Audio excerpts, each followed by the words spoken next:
Iymon o'ta qadrli narsa.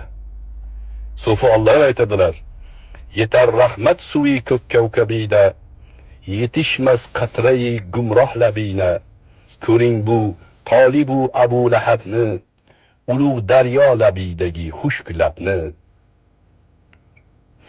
Yetar rahmat suvi ko'k kavkabina.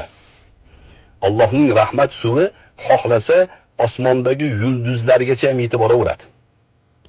Yetishmas qatrai gumroh labina.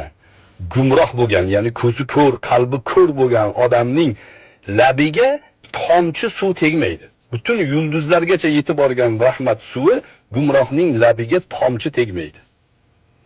Misol, ko'ring bu Tolibu Abu Lahabni. Abu Tolib bilan Abu Lahabni ko'rmaysizmi? Ulug' daryo labida xushk labni.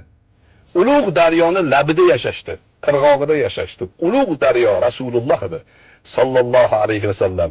Har kuni ko'rishardi, har kuni gaplashishardi, har kuni bitta joyda, bitta mavzeda turishardi.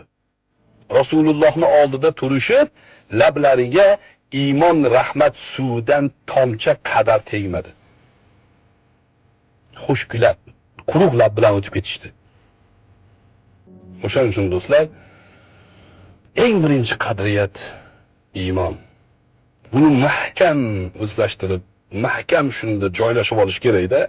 Keyin shuni g'alviri bilan hamma narsani o'lchab hayotimizda davom etishimiz kerak.